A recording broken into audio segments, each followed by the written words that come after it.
Helo, croeso I Versailles lle ar ôl pythefnos heb gêm a 4 diwrnod o seib I andi'r chwaraewyr. Wel, mae'r cyffro a'r cynnwrf yn dechrau adeiladu unwaith eto wrth I ni edrych ymlaen at y gêm na yn erbyn Georgia. Pwynt yn unig sy'n angen ar Gymru o'r gêm I sicrhau lle ar frig y grŵp a hefyd I sicrhau gêm yn y chwarteri yn erbyn Japan neu'r Ariannin. Mae Warren Gatland wedi gwneud 6 newid i'r tîm agurodd Awstralia, Gareth Thomas sy'n dechrau fel maswr, mae'r captain Dewi Lake nôl fel bachwr, Rio Dyer, David Jenkins, Tommy Reffel a Thomas Williams yw'r 4 newid arall. Ac os ych chi'n gwrando Lenelli, newyddion drwg, dyma'r tro cynta, dydyn ni ddim wedi gweld Scarlett yn y 15 cynta ers 2009. Ond fydd ein cwmni ni heddi ddim yn poeni am ni, prop y gweilch Gareth Thomas, gyfni sgwrs gydag yn y man, ond yn gynta ewn I Baris I siarad â newyddiadurwr rygbi Illtud Dafydd sy'n rhoi trosolwg I ni o'r gystadleuaeth hyd yn hyn. Croeso I Mae Allez Les Rouges. Dim ond gwybod os fyddai byth yn ffeindio lle cystal I recordio pod. Ni yma wrth ochr yr afon sen yng nghwmni newyddiadurwr rygbi Illtud Dafydd sydd wedi dod I ymuno â ni ar ei feic yn dal cwasont yn gwisgo stripes. Mae Ffrainc yn wlad fabwysedig I ti Illtud erbyn hyn. Ie, ti'n anghofio moustache hefyd. Ond byw mas 5 mlynedd yn gweithio I Agence France Presse yn dilyn rygbi pildroed seiclon mwy na unrhyw beth y bil hirgron y top 14 a tîm cynrychiol Ffrainc. Siwr mae'r gystadleuaeth wedi bod I ti hyd yn hyn? Prysur, iawn, dros ben. Fi wedi bod yn Lille, Bordeaux, nôl I Lille, a gweld erbyn diwedd y grwpiau fydde wedi gweld 12, 13 o'r 20 tîm. So mae'n eitha neis bod cwpan rygbi'r byd yn Ffrainc I nawr I ffwrdd neu jyst rownd y gornel ar y tren fe bynnag, so mae'n wych a fi wedi joio mas draw. A mae'n neis bod yma yn y gres, achos mae'r dail yn dechrau newid lliw, felly ni'n gallu gweld bod ni'n agosáu tuag at Hydref, ond mae'r tymheredd yn dweithio ni bod ni dal yn y ddiwl ar haf. Ie, mae'n bach o haf bach mehangel, a mae'n eitha neis, rwy'n gallu gwisgo shots mis Hydref, sneb yn ei gwyno am hynny. Bach yn galetach pan mae'n gweithio yn ystod y gêm, a fi gwybod mae lot o'r tymeredd wedi bod yn eitha uchel lawr yn Marseille neu yn Nice, a wedyn mae wedi bod yn drymedd hefyd, so mae'r bêl wedi bod yn llithrig i'r chwaraewyr sydd wedi bod yn heriol, ond does neb yn cwyno am tywydd braf yn nhw. Right, siwr mae dy faths di? Siwr mae dy mathemateg di, Illtud? Anobeithiol, fi'n gysau e. Mae digon ni drafod wrth I ni agosáu at benwythnos ola'r gystadleuaeth cyn y chwarteri. Ni'n mynd I ddechrau gyda grŵp ec. Y tebygolrwydd fydd Cymru mynd drwodd ar frig y grŵp a Fiji yn ail, ond os mae Fiji yn colli yn erbyn Portugal ac yn ffeili gipio pwynt bonus, Awstralia fydd yn mynd trwyddo. Maen nhw wedi chwarae bob gêm, maen nhw nawr yn gorfod hongian yn gwmpas am wythnos yn gobeithio gweld hynny'n digwydd. Bydde rhaid I Gymru colli heb pwynt bonus yn erbyn Georgia ac I Fiji ennill gyda 5 yn erbyn Portugal I atal Cymru rhag benni ar frig y grŵp. A mae hynny'n bwysig, achos os mae Cymru'n benni ar frig y grŵp, debygol fydden nhw'n chwarae yr Ariannin yn y chwarteri os maen nhw'n ail. Lloegr fydden nhw'n chwarae, ond y cwestiwn I ti, wyt ti'n gweld unrhyw beth ond buddigoliaeth gyfforddus I Gymru yn erbyn Georgia di Sadwrn? Mae'n ddiddorol achos y trwy'r nath Gymru chwarae yn erbyn Georgia wnaethon ni golli gyda wy'n pifac wrth y lliw. A mae Georgia wedi bod yn un o'r tîmau sydd wedi siomi mwyaf yn ystod y gystadleuaeth. Oedd lot yn disgwyl lot ohonyn nhw'n wedig. Bydd wedi bod yn gwneud Ciro Eidal yn ddiweddar, unigolion talentog iawn ymysg y pac, David Niniashvili fel cefnwr hefyd, chwarae Lyon, unigolion gwych, ond mae'n byd debygol wneud Cymru ennill. Gewn nhw'r pwynt bonus? Sa'n di siŵr, ond fi'n fuddigoliaeth a fi'n siŵr newn ni ddim gael yr un fath o ganlyniad ag oedd na 9-7 yn erbyn Fiji, so fydden ni'n iawn fi'n cael. Heidych, fe gollen nhw yn erbyn Georgia llynedd. Maen nhw wedi gweld hi'n anodd yn erbyn Georgia yn y gorffennol. Fi'n cofio 2017 yn glir, chymod Georgia yn ddi am munudau ôl ar gêm. Leon Brown yn crampo, nhw'n gofio mewn I scrums heb gystadleuaeth. Felly mae Georgia yn gallu gwneud bywyd yn anodd I Gymru, a maen nhw wedi gwneud bywyd yn anodd I dîmau eraill yn y gystadleuaeth.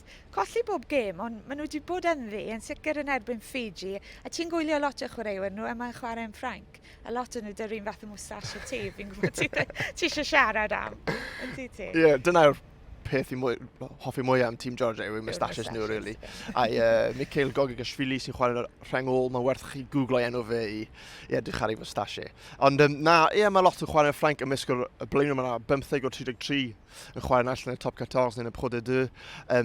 Mae ganddyn nhw back cry fel yn draddodiadol, ond hefyd mae ganddyn nhw ambell i olwr sy'n gallu peri gofid fel David Nani-Nishvili, neu mae haneri nhw yn Tedab Sianadidze yn chwarae'n Montauban, sy'n faswr da bod nawr ar y fainc gyda Luca Matgafa mwy na thebyg yn dechrau. A maen nhw wedi peri problemau i Cymru yn gorffan, achos bod ganddyn nhw y pac anferthol yma, does dim Mamuka Gorgodze, does dim Beca Gorgadze, achos bod yna fi, ond mae Otar Gorgadze yma.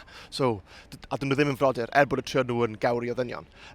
Ti'n ei sylwebau, achos ti'n gofyn union sut i ynghanu'r enw yma. Na, ond beth sy'n dda gyda Georgia yw fi chwarae fantasy rugby fel sy'n uwch gyngor Lloegr gyda top 14, a fi wastad yn rhoi chwaraewyr Georgiaidd yn y tîm achos maen nhw mor ddibynadwy. Nath nhw siomi nebyn Australia yn y rownd gyntaf, ond nebyn Fiji y pyntes diwetha. O'n nhw'n wych, o'n nhw'n ffantastig, o'n nhw'n gwneud yn union beth angen nhw'n wneud. A oedd ambell i benderfyniad gan y dyfarnwr falle ddim wedi mynd o'i plaid nhw. Gallwn wneud rhywbeth dros penwythnos, ond bydd Cymru'n iawn yn siŵr. Ie, seithon nhw'n arwain o 9-5, a sgorio nhw cais jyst cyn y regol, a y cais ddim yn ddilys, a ti'n meddwl, os o'n nhw wedi llwyddo i sgorio bryd ni, falle bydden nhw wedi mynd mlaen a ennill y gêm na. O ran Cymru peth diwetha mae Cymru moyn yw buddugoliaeth ffratiog, wel, peth diwetha mae Cymru moyn yw colled, ond pe bai nhw yn cael buddugoliaeth ffratiog, bydd yn tarfu ar momentum, yn effeithio momentum yn mewn i'r chwarteri. Ni ddim moyn gweld beth ddigwyddodd erbyn Portugal, lle wnaethon ni just cael pwynt bonus yn y pen draw, a doedd e ddim yn argyhoeddig o gwbl, achos wythnos yn hwyrach nathon ni gyr Australia, nathon tîm joio, nathon nhw ddathlu lot, wedi clywed bod Jonathan Thomas yn awr yn y canu ar y bws ar y ffordd nôl i'r gwesti hefyd. So mae'n awyrgylch da, mae'n hyder ymysg y tîm, anwedig gyda cwarteri yn erbyn yr ariannu'n mwy na thebyg. Mae angen cadw'r momentum yna i mynd yma, wan nhw wastad i dweud.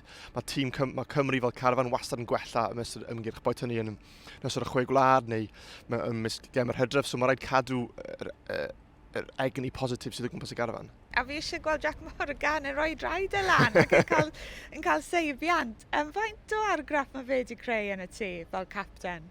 Ie, fel capten, mae fe'n wych, fi'n fan mawr o fe. Fi'n gefnogwr gweilch, so oedd e'n neis gol trwy'n yn croesi pont llwchwr a dod i chwarae i ni. Ond mae fe'n chwaraewyr ffantastig, mae fe fel rhyw fath o hybrid rhwng Sam Warburton a Justin Tipuric, mae fe'n wych dros y bil, mae fe'n wych yn y chwarae agored. Oedd y beth nath a wedyn pan nath gicio'r gic yna yn erbyn Australia o gefn y llinell 5 munud allan i llinell Cymru, oedd e'n atgoffi o Martin Williams hefyd. So mae fe'n rhyw fath o hybrid o gymaint o chwaraewyr rhyngol yn y gorffennol yn Cymru, a mae fe'n unigolyn mor gwych. Mae fe'n dwlu siarad Cymraeg, so chi methu ddim i hoffi fe. A mae ganddo berthynas gwych gyda'r garfan, a bod e ddim y chwaraewr sy'n siarad y mwyaf, bydd ganddo ddim yr areth mwyaf ysbrydoledig. Mae fe'n arwain gyda'i esiampl a beth mae'n ei ar y cae. Mae'n lot fwy gyfforddus yn y Gymraeg na'r Saesneg, Jack. Reit, dyn ni ddim moyn rhoi'r cart o flaen y ceffyl, ond dwi'n meddwl actually yn y sefyllfa yma ni'n gallu. Bydd Cymru'n gwynebu yr ariannu'n dyn ni'n meddwl, ond ni'n edrych ar grŵp D. Mae Lloegr yn barod wedi ennill y grŵp, a mae'n eitha syml. Pwy bynnag fydd yn ennill rhwng yr ariannun a Japan fydd yn curo Cymru. Japan falle di mynd sianol? Dyn nhw ddim yr un tîm o'n nhw 4 blynedd yn ôl, ond yw'r ariannun ddim di edrych yn wych. Mae nhw'n tîm sydd wedi curo Lloegr, Australia, Seland Newydd yn y blwyddyn y 2 blynedd diwetha. Ydyn nhw'r un tîm yn y gystadleuaeth yma? A pwy ti'n gweld yn ennill y gêm na i ddechrau? Ie, mae'n ddiddorol iawn rhwng yr ariannun a Japan, achos mae'r ddau dîm, mae fel bod nhw ddim yn tanio o gwbl. Dyw Japan ddim cystal tîm o gynnu 4 mlynedd yn ôl. Dyw Jamie Joseph ddim wedi llwyddo i gymryd cam nesaf ymlaen, really. Achos oedd gyda'r cwarteri mewn cystadleuaeth gwych ar Tom yn ei hun, dwi heb rili dod gyda lot o waed newydd i fewn i'r garfan, mi faswr e ddim yn wych. Mae Michael Leach dal yna bod yn hen, mae Siwt Hori yn fachwr sy'n 36 mlynedd oed, chi angen profiad, ond mae 36 bach yn hen, yn dywe. Pan mae'r ariannun, oedd lot yn disgwyl bys ariannun neu rhywbeth nes y cwpan y byd, Michael Checa fel hyfforddwr. Nhw yw'r tîm sydd wedi cael ei nytholio yn y byd uchaf ochr yna y gystadleuaeth, ond yn erbyn Lloegr, o'n nhw warthus. Hwna ddyn y perfformiadau gweitha'r Pumas. Erioed yn nhw lot o newyddiadurwr ariannau fi wedi siarad gyda dros yr wythnos y diwethaf yma. Felly, mwy na thebyg y Pumas neiff ennill, achos beth wnaethon nhw erbyn Chile, Chile tîm gweitha gysleuaeth o ran detholion y byd, ond maen nhw yn dîm eitha cadan. A Nicolas Sanchez ar ei ganfed capau, profiad hyn ben, rhedeg y gêm, delig y popeth. So falle nhw'n i weld ein dechrau a wedyn bydd ar iawn yn iawn yn credu. Y peth sy'n poeni fi am yr ariannyn yw falle dyn nhw wedi parhau dan gyflawni. Mae pobl o'i cefnogwyr falle'n disgwyl perfformiad da, gobeithio fydd hynny ddim yn dod yn erbyn Cymru. Gallen ni wedi'r un peth am yr Eidal. Gaethon nhw un o'i colledion mwyau hanes yn erbyn Seland Newydd. Ath popeth o'i le, oedd e falle ddim yn adlewyrchu faint maen nhw wedi datblygu dros y blynyddoedd diwetha, nhw'n methu taclu hawdd, y sgrym yn gwegian, disgyblaeth yn broblem. Nawr maen nhw yn gorfod gwynebu Ffrainc, dwi'n disgwyl gweld nhw'n gwella, dwi'n meddwl mae ddoi ni'n disgwyl Ffrainc i fynd drwyddo Seland Newydd i fynd drwodd yn y grŵp na. Ond fydd hi'n gêm nos Wener, a wyt ti'n rhoi gweld unrhyw beth ond fydd hi goliaeth i Ffrainc?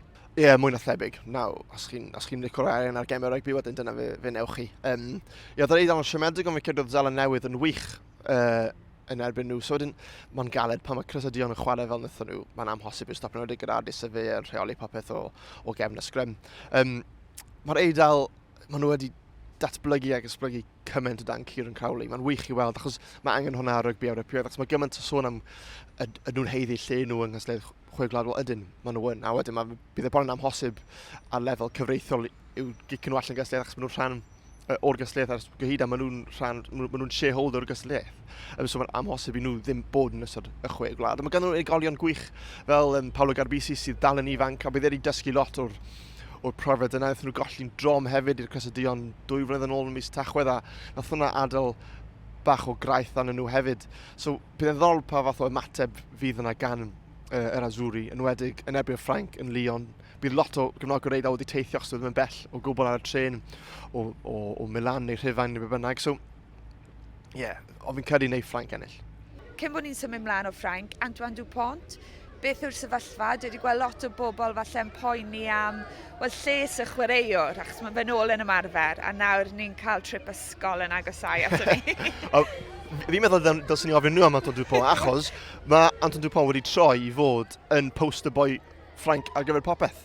Mae fe bron yn fwy poblogaidd na Kylian Mbappe, achos mae fe ar posteri enfawr dros Paris i gyd, dros bob dinas. So ie, maen nhw gyd yn gwybod pwy yw Antoine Dupont, achos bod e'n chwaraewr mor talentog, a ie, mae wedi bod yn gyfnod prysur yn Ffrainc gyda'r pab yn ymweld â Marseille, a Emmanuel Macron yn sôn am rhyw fath annibyniaeth i Ynys Corsica, ond mae pab wedi bod yn siarad am Antoine Dupont, a dath yn ôl gyda'r garfan dydd Sadwrn, oedd e'n ôl yn ymarfer dydd Sul ar y beic yn rhedeg, a gan fe llygad glas eitha, shiner eitha, ie, a dde'n chyntyff chwarae teg iddo fe, achos mae wedi bod rhan llawdriniaeth eitha peryglus, really, a mae lot wedi bod yn peri gofid am ei iechyd hyd ymor Olivier Mania cyn Frain Ysgellwr Le Bleu yn peri gofid yn poeni falle beth gall digwydd i fe os mae fe'n cael anafeto ar ei ben, achos mae fe'n rhan mor begws o'i gorffen wedig gwyneb a enwedig gyda anafiadau'r pen a pethau fel yna. So ie, mae pawb yn poeni, mae'n anebygol iawn fydd Dupont nôl yn erbyn yr Eidal, fydd e nôl yn erbyn y cwarteri os maen nhw'n cyrraedd yna, mae rai fi ddweud yna. A fe fydd yn arwain yn gad. Un gêm arall dwi eisiau trafod, Iwerddon yn erbyn yr Alban dydd Sadwrn. Mae lot o gefnogwyr wedi bod yn aros ar gyfer y gêm, a sneb yn sôn am yr Alban, a chymod rhannol oherwydd mae Iwerddon di ennill 16 gêm yn olynol, 8 yn olynol yn erbyn yr Albanwyr. Mae angen i atal Iwerddon rhag mynd trwyddo. Mae rhaid i'r Alban ennill a atal Iwerddon rhag cipio pwynt, felly ennill gyda pwynt bonus neu jyst ennill. Mae yna un sefyllfa arall lle os maen nhw'n ennill gyda pwynt bonus a mae Iwerddon yn cipio pwynt, mae'n mynd yn gymleth. Ond fydd Greg Townsend llawn cymhelliant, yn fydd e sut ti'n gweld i mynd? Ie, nes i o fi yn lid ar gyfer gêm yr Alban neu erbyn Romania 84 ddim oedd yn eitha hawdd. Darcy Graham yn wych yn sgori 4 cais, bach fel Shane Williams a Christophe Dominici. Mae gymaint o hwyl i wylio fe'n chwarae. Ie, Townsend ar ôl y gêm, o ti'n gallu gweld bod e'n hyderus ar ôl y fuddigoliaeth hefyd Romania, ond bod e ddim yn edrych ma'n gormod i'r Iwerddon, achos bod e'n parchu nhw gymaint. Mae nhw ennill gyda'r 8 pwynt. Mae hwnna'n rhywbeth yw'r Alban heb wneud ers 2001, fi'n credu. Sy'n spel. A fi'n credu oedd Townsend dal yn chwarae'r bryd ni. So, Mae'n lot o ddisgwyliad yn wedi yr Albanwyr, achos maen nhw'n bymed yn y byd, a siŵr fod dyma'r carfan gorau maen nhw rioed wedi cael, falle bod nhw heb Stuart Hogg, yr unig gwendid rili, mae ble King Hon wedi camu mewn i'r Crys 315 yna yn wych.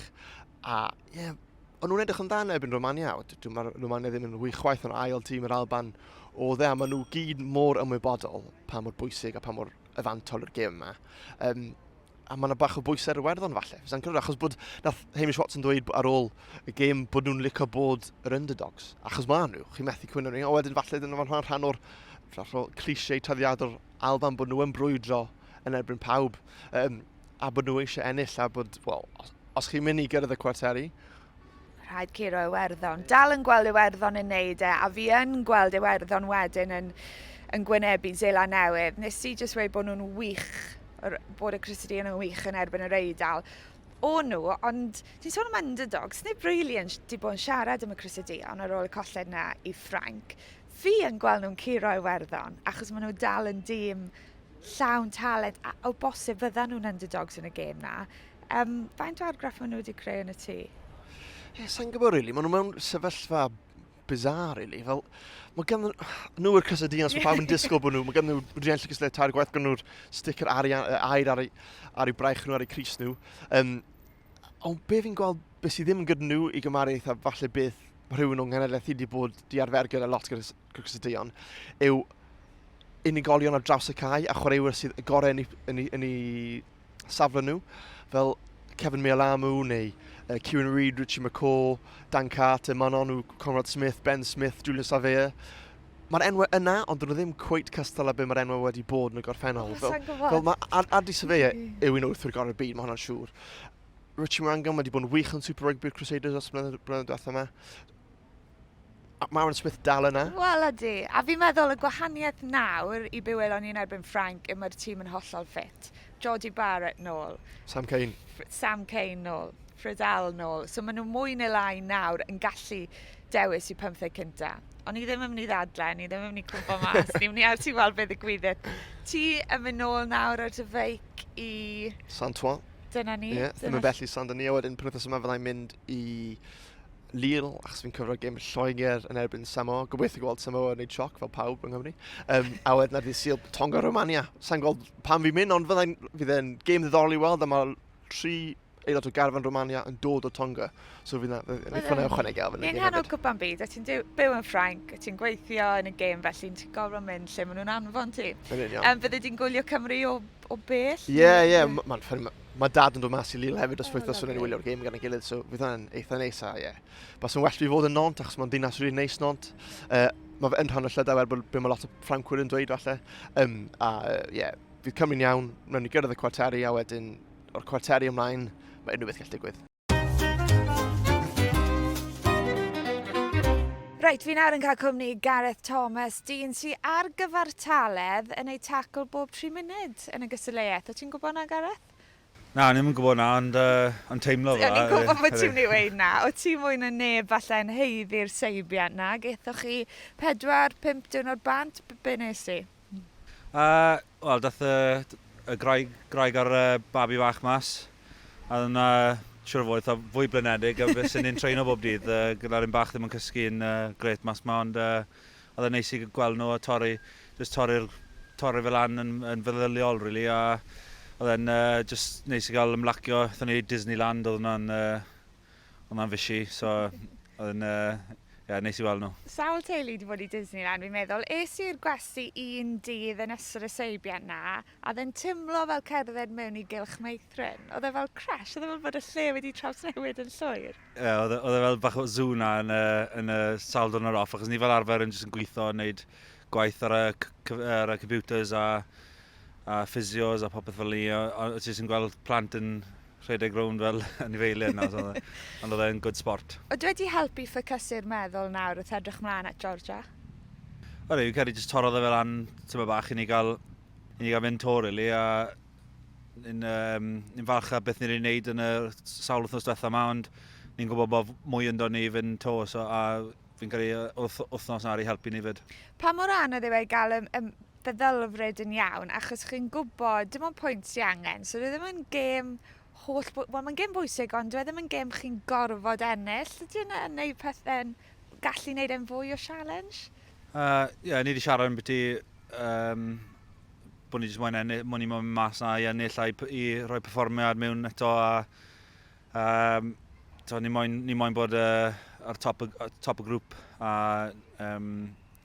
so sim dim byd yn newid o'r ffaith bod ni moyn ennill a ni'n bildo a ni'n adladu momentum nawr am y gêm quarter-final.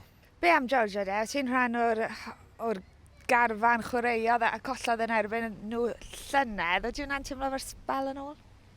Mae'n teimlo fel spel yn ôl, ond ni'n tîm hollol gwaniaeth ei beth o'n ni nôl yn yr autumn pryd gollon ni. Mae pethau rhywun newid siwt gymaint a ni'n tîm sy'n jyst yn gwybod fel i ennill nawr a ni'n gwybod bod ni'n nag un i moyn neud i'w ennill a ni'n gwybod bod y perfformiad ni'n gallu rhoi mewn yn digon da i feiddi rein ar y weekend os ni'n perfformio. A edrych ar y tîm, mae chwe newid, ond mae digon o gysondeb na, mae boes fel George a Nick a Liam yn cadw eu lle, a ti'n rhan o rheng flaen, wel, chi gyd yn dod o'r gweilch. Ydy yna'n, mae Thomas Francis yn symud i Provence, ond ydy yna'n helpu pethau newid i cydlyniad yn fwy pwysig ymysg yr olwyr?